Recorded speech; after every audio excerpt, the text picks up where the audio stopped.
In the evolving narrative of the British monarchy, a stark moral contrast emerges between King Charles and Prince Harry and Meghan Markle.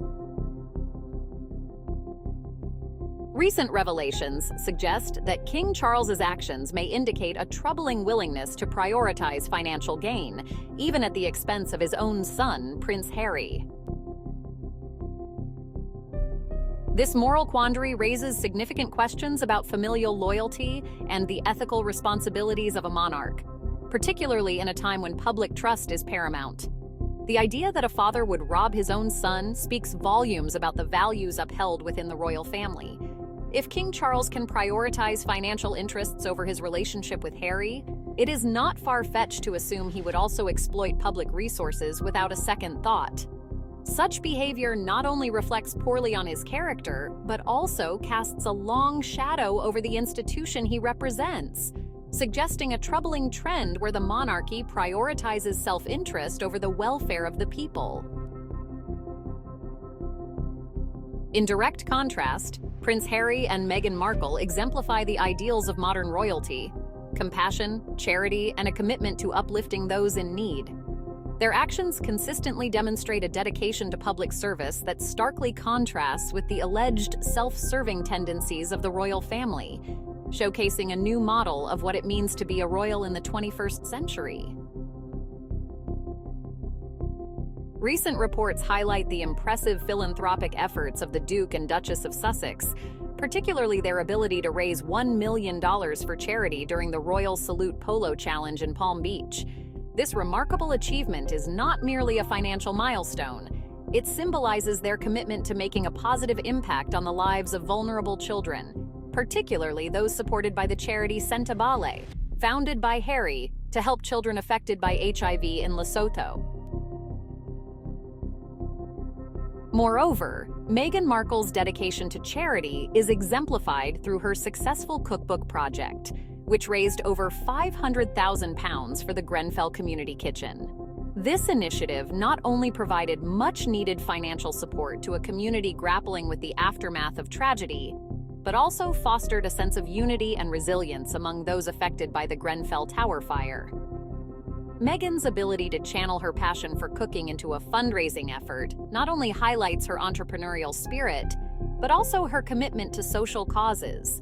The Sussexes' charitable endeavors are a stark reminder of the potential for royalty to inspire and uplift communities. In sharp contrast, the actions of the royal family, particularly their decision to charge the Royal National Lifeboat Institution, RNLI, fees to launch their boats, raise serious ethical questions about their priorities.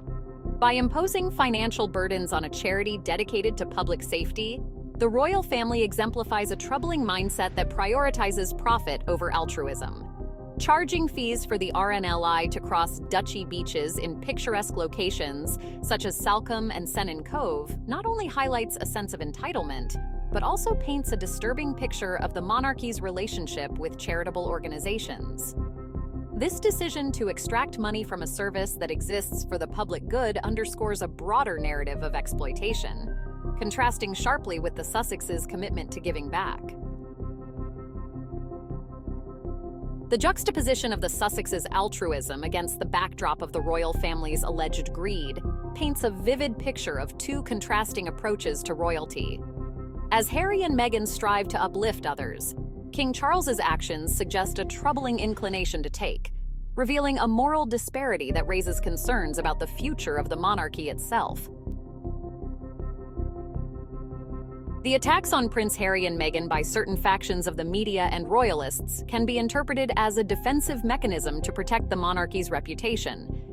Their success in philanthropy and their example of royal duty serve as a challenge to the traditional royal ethos, exposing the shortcomings of a system that has often prioritized privilege over service. By targeting the Sussexes, critics aim to undermine their influence and divert attention away from the royal family's perceived moral failings.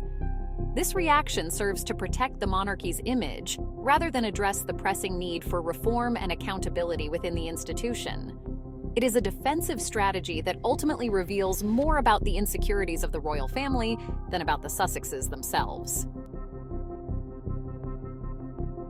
The Sussexes have become symbols of a new era in royalty, one that embraces transparency, compassion, and service.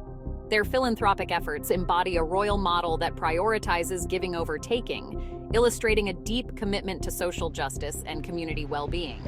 This model stands in stark contrast to the traditional royal narrative, which often emphasizes duty without addressing the pressing needs of society. As the monarchy faces mounting scrutiny, the ethical implications of King Charles's actions will undoubtedly play a significant role in shaping public perception. The demands for accountability and ethical leadership are growing louder, and the monarchy must respond to these calls if it wishes to maintain its relevance in a rapidly changing world. The Sussexes' principled stance on charity reflects broader societal values that resonate with many individuals today. In an age where social responsibility and community engagement are paramount, their approach to royalty serves as a powerful counter-narrative to the outdated practices that have long characterized the institution. Their actions encourage others to engage in philanthropy and community service, fostering a culture of giving that stands in stark contrast to the alleged self-serving motives within the royal family. Moreover, the royal family's decision to charge the RNLI for access to their beaches not only risks alienating the public, but also highlights a disconnect between the monarchy and the people it is meant to serve. As the public grapples with economic uncertainties and social challenges, the perception that the royal family is profiting from charitable organizations could lead to a significant erosion of trust and support. As this narrative unfolds, it is essential for King Charles and the royal family to confront the uncomfortable truth that their actions have consequences. The public increasingly seeks leaders who prioritize the welfare of others over personal gain, a lesson that Harry and Meghan seem to exemplify. Embracing a more transparent and accountable approach could help the monarchy adapt to the changing times. The contrasting approaches of the Sussexes and King Charles highlight the need for a reevaluation of what it means to be royal in the contemporary world. As public expectations evolve, the monarchy must learn from the example set by Harry and Meghan, who have successfully navigated the complexities of modern philanthropy while remaining true to their values.